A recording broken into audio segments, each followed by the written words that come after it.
Good afternoon, everybody. It's Serge Bogosi, the Hockey Guru, with your daily NHL update. I had planned to release my picks for the Western Conference, how I see the Western Conference shaping up. I just want to delay that a little bit. A bit of a news came out today. That's gonna really one of the bubble teams I had, Anaheim Ducks, basically came out with some really bad news. So let's get to that actually. So the Anaheim Ducks and one of their top players. And again, this is arguably one of their top players, one of their veteran players that is making a ton of money, is basically out for 5 months. So Corey Perry, with his knee injury and the surgeries he had, 5 months he's going to be gone. So this is huge news, all right? So if you're a Ducks fan, and I know there's a lot of Ducks fans that are watching this, and there's a lot of Ducks fans in California, the Anaheim Ducks really depend on Corey Perry. So the Anaheim Ducks, are they going to get back into the playoffs this year? Stay tuned. They might not. They might. But spoiler alert, I don't like their chances. Another big injury today to talk about. So we talk about the preseason. We talk about what is the benefit of the preseason, especially for veterans like these.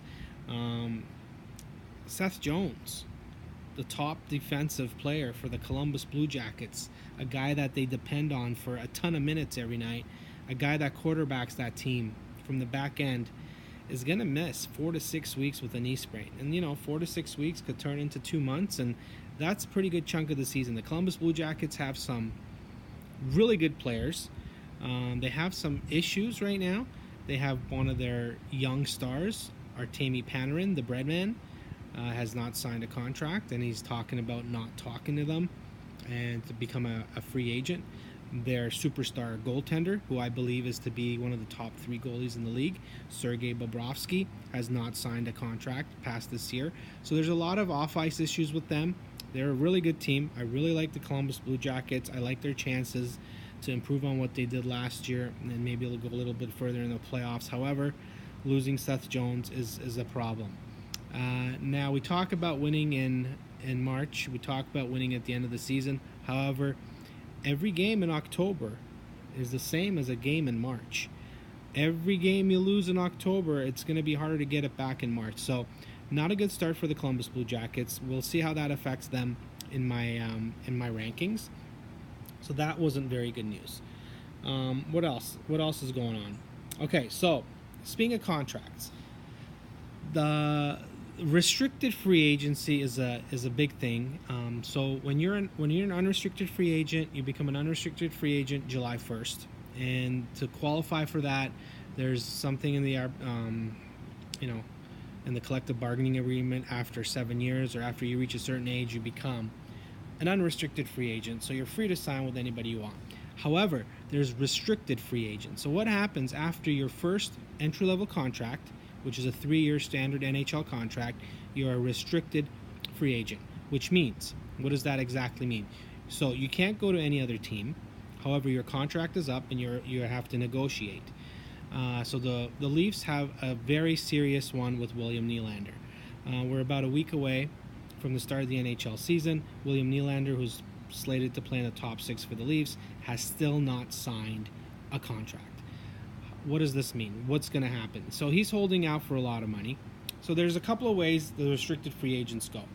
You can either sign your restricted free agent, who's typically, if he enters the league at age 18, he's going to be 21, 22 years old. You can sign him to a very long-term max contract, 8 years.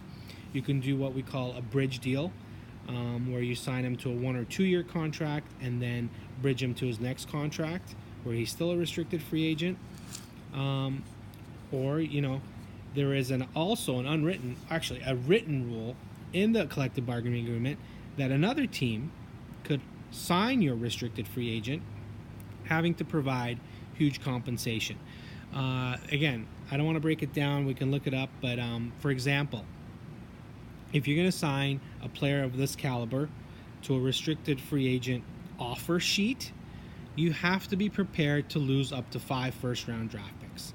So it goes in tiers depending on the amount of the contract, but I believe if it's like a $6 or $7 million a year contract, again, the exact number I don't have in front of me, but let's say the Los Angeles Kings wanted to offer William Nylander an offer sheet. They said, William Nylander, here's a 7-year offer at $8 million per year. This is exactly what you want. And William Nylander could sign that. Now, if William Nylander accepts that contract, what happens? The Kings have to provide compensation to the Leafs. And that compensation could be very, very high. It could be, again, like 3 or 4 or 5 first-round draft picks.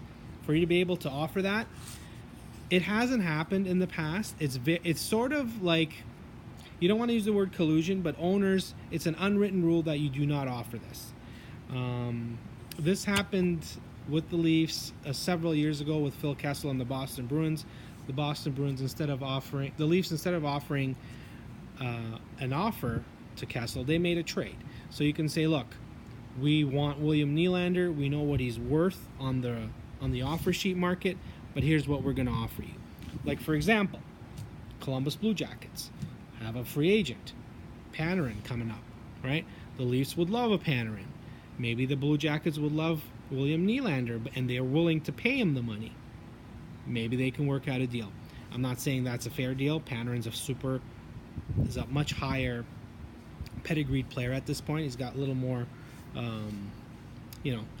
a status in the NHL than Nylander, but Nylander might have a bigger upside. So it's a very tough situation. The Leafs are going into maybe their opening night next week without one of their top players because he's still not under contract. Unfortunately, this is a business. This is what we have to deal with. What else we got going on? I'm very excited, actually, about tonight because the Toronto Maple Leafs are finally going to play their full roster against the hated Montreal Canadiens tonight. The game starts in about half an hour. I'm going to be watching parts of it, but very excited about it. We're very excited to see how this team shapes up. You're going to see a lot of cuts happening this weekend. Teams will be cutting all their players after this weekend, and most likely by Sunday. And Monday you won't see any more AHL players. A lot of teams are dressing their full lineup tonight. The Penguins are playing the Sabres. You'll see all their regulars playing.